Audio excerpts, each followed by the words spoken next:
Hey, what is going on YouTube? Aaron here. We are back in the Stalingrad, and that we have a very good video for you guys today. Interesting, unique, solo gameplay, but also teaches us about winning, positioning, and how to be a better cruiser player.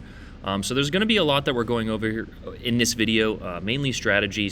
But just pay attention to our positioning. Right off the bat, we have a position on the east side of the map here on the right side.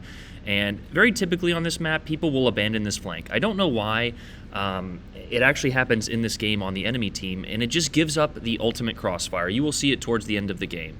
But what we're doing and what you should do in this position is either try to get to these islands or just hold your position. If you're in a battleship, you could hold your position. If you're in a destroyer, you should try and spot and contest those caps for your team. And again, we've mentioned this before, and it's not every game is going to go exactly how you want it to go or exactly how you want. But you can't just abandon your side and expect to win or expect your team to pull up the slack. Now, the middle spawn here is a little bit different. I wouldn't recommend destroyers going into there and just sitting and contesting that middle cap. So maybe getting out on the flank or seeing if the other destroyer is going to be in it. Each map is unique in their own right, but abandoning your flank, especially on a situation like this where you're on one of the sides, is never the play, in my opinion. But regardless of that, we have positioned ourselves out here, and you may think, oh, Aaron is running away again. But just wait, we get a further position in this game, and this is actually one of my favorite shots in the game. We're about 19 kilometers here, and we are running light full with the, I forget what the perk is, but it's that RPF perk that allows us to position the ship. And if you saw that, we actually just hit that Mino for about 15K there with this, or a Worcester, I'm sorry, for about 15K there at 19 kilometers leading that shot. So always take those shots. The Stalingrad has a little bit of that extended range, and honestly, with how kind of obnoxious the pen is in this game, you will get some citadels like that on light cruisers at long ranges. We missed the shot on the Sumner here, and I actually think I missed another one, but we're taking shots at destroyers. And as you can see, we actually have a battleship in the cap, but that enemy destroyer is doing the play I told you not to do, and he's trying to get torpedoes off. We know what he's trying to do, but he's just kind of wasting his time contesting that cap. Now, our other teammates, as you can see, are actually doing an excellent job. Our teammate in A is doing his job. We had the Ruprecht in there who dev struck that Sumner. Not sure what he was doing, but he is off the board and not giving his team any advantages. We also have a Yagumo in front of us, and this guy actually does an excellent job. I wanted to put up this video. It's not the most interesting, but it is a solo gameplay that shows you guys what you can do as a solo player. We know that divisions will obviously help your win rate and things like that, but to say that the game is entirely made up of solo play and your true test of skill, I disagree completely, because the only thing that divisions offer as opposed to solo play is the assured ability to talk to people. And you're allowed to talk to people in the game. There is nothing from stopping you from opening up your mic and saying, hey man, I'm going to go left, hey, I'm going to go right.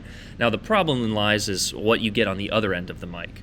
And here is another problem with the game: 5 overpens on a broadside Mino. Now those probably went a little bit high, but you saw a few shells landing on the short side there, and that's just RNG. I hate it, you hate it, we all hate it, because what we have done here is we have gotten a position on the flank. And on top of getting this position, we also have a destroyer who is very situationally aware and actually drops us a smoke screen so we can remain undetected here.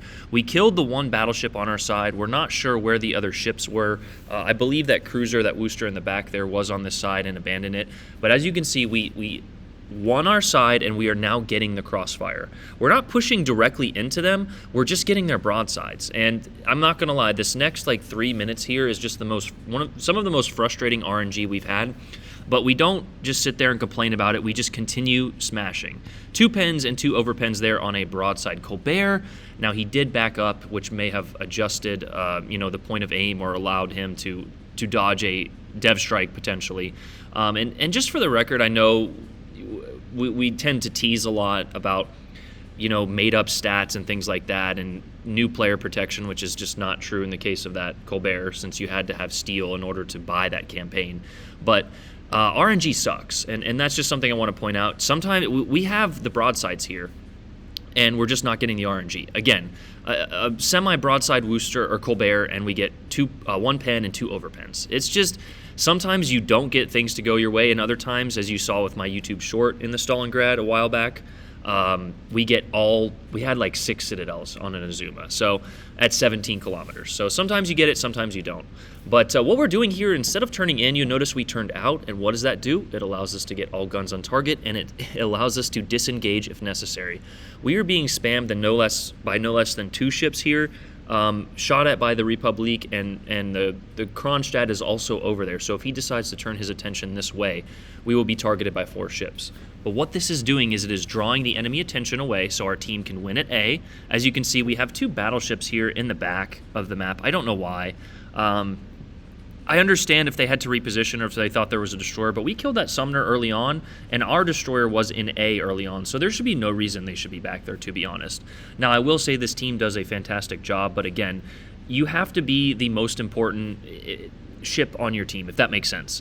Now, that's not to say you should be the most selfish player. You should absolutely use your health wisely. You should, use your ship accordingly. But you should not just YOLO in there with the expectation that your team is going to pick up the slack, because they usually never do. Which is why you see me playing a little bit more passively, I guess some people want to say it. I don't know. There's this mentality of being so alpha in this game, and I just guess it comes from people not being able to be alpha in real life, that they have to be the most alpha battleship player ever in the game, and just, I put my battleship in the middle because I'm a man. And yeah, that just doesn't really work. Aggressive plays can absolutely work, and here's a situation where we are getting aggressive. We are within 15 kilometers, 13 kilometers of 4 or 5 ships here, and we have all of their attention. So just play smarter is kind of the message in this situation. But if you'll notice, we've actually overextended just a little bit. We are behind. We are almost in their spawn. But it's only because of the support of this Yugumo. If you look at the mini-map there, he is launching torps. He actually got a few torps earlier on the GK there, and he's throwing more torps on this Republique and this Kronstadt over here. But there's nothing we can do on the west side of the map at this point, so we're just going to focus on the enemies in front of us. Sometimes your team, they're going to lose no matter what. It doesn't matter how much you do, how much damage, how many kills, they're still going to lose. And this game was a lot closer than it should have been, mainly because of the positions of our ships. You can see our battleship right now is behind that A island. I understand to some extent why he is. There's a destroyer undetected out there at A, but if he would have been closer to the cap right off the rip, he may have been able to support our friendly destroyer who was in there. So at this time, our team has achieved 3 caps out of the 4, so we just need to live. And we get another smokescreen from this Yugumo. He is honestly the MVP of this game. Playing smarter like that. And I just want to note, yes, I'm a CC. Yes, he probably recognized me and gave me a smokescreen. But this is still capable without a division. I was not in a division when this happened, and I know that getting a smokescreen from a random destroyer player is probably unlikely with how some of the destroyer play I've seen. But if you look at the scoreboard right now, we are tied. We have the exact same number of ships, except, well, we just took the Colbert off there. And this is the point in the game when I think a lot of players just YOLO in. They have no regard for their ship. They forget about positioning. They forget about caps. And when you do that, it's like the Amazon win rate calculator in the NFL. It's like, oh, the Broncos had a 12% chance to win, and then they throw a pick 6. They call a stupid play, and it's like, oh, now they have a 50% chance. And that is what is going on at this point in the game. So realizing that and playing or reacting accordingly will help your win rate significantly. Again, there's nothing you can do with bad teammates or teammates that want to throw the game. But if everyone kind of plays like that, then you're going to be winning a lot more games. So here we've got this island cover. I want to move away from this battleship at the B cap there, even though we have a few teammates talking or shooting at him, not talking to him. Hey, I just want to talk. And here is a situation that I think in the stream I was just getting really frustrated with. This Kronstadt has sailed broadside for a majority of the game, and he has survived up until this point. It's just obnoxious to me. I understand RNG is RNG, and the Kronstadt has sort of a low citadel, but for him to survive as long as he did sailing broadside, You guys tell me down in the comments down below how many of you would have survived that long sailing broadside in any ship, really. Now, the Kronstadt, like we mentioned, does have a slightly more protected citadel, but it's just funny to me. Now, this is a situation where we're in a little bit of a trouble here. This Worcester comes out, and we are actually able to lob this, and we do get a beautiful salvo on him. We have just enough angle to penetrate him. We get the high caliber there, but we need to get these kills. This Worcester can outplay us. Anytime you don't overmatch the bow of a cruiser, and it's a light cruiser, you're probably gonna lose in a heavy cruiser just because they can bow tank you. Now we can shoot his guns and try and break them, but that is just a strategy we're gonna have to deal with. Here we try to hit the antenna. There is a little bit of HP in the superstructure in the antenna, but we actually sail that shot over. And of course, RNG misses it. We did have the island symbol, so we may have hit the island anyway, but that is just a little trick you guys can use. We throw a secondary targeting on the Worcester there, so hopefully a secondary lobs over, and we're trying to angle and prevent the drive-by from this Kronstadt. So he just shot. He actually disabled a gun, and we are on damage cooldown, but I want to wait till he gets a nice angle, and we do, but we didn't wait long enough, and we unfortunately did not get the kill, but we do have the back gun available, and we're trying to get it off before the reload, and we do. So 3 pens, he goes down, and our team does a fantastic job here of finishing off the Worcester. So that is the game, guys. I know that was a lot of talking and a lot of information to take in, but I wanted to put this game up because it's not like a super high damage game. It's 160,000, which is, I guess, maybe high damage to some of you, but it's a high caliber. It's an assist and cap. It's a radar. It's how to play in not the most typical scenario. Like we said, the enemy team abandoned that flank.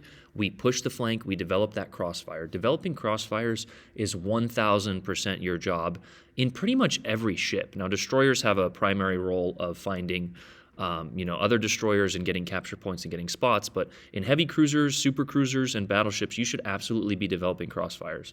Now, that is not to say you should just YOLO your ship in and you'll get a crossfire. Yes, you will get a crossfire, but you will be getting obliterated by 12 other ships if we, were to YOLO into BCAP. But that is the point of that video. I hope you guys enjoyed that. An average solo game, which is what you guys should be looking for. I know a few people ask for videos like these. And also an accurate use of our HP. You can see after our 2 heals, we have about 8,000 hit points left. That is, I think this is a perfect example of what you should be doing in most games as a cruiser, especially a heavy cruiser or even a battleship, maybe a fast battleship.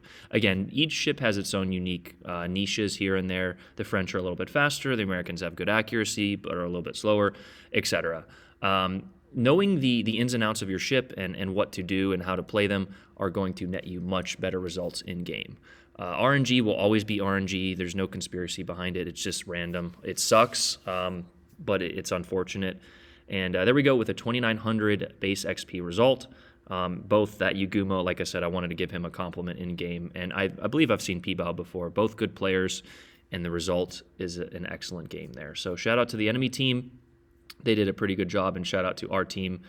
You'll notice the people that, like I said, positioned themselves well ended up higher on the scoreboard. And that should be your result, is to go for XP. Damage is almost irrelevant to me. Yes, you need to be doing damage in a cruiser or a battleship, but playing correctly is more important than damage. And that's the video, guys. I hope you guys enjoyed it. Let me know what you guys think in the comments down below. Hey, run out. Peace.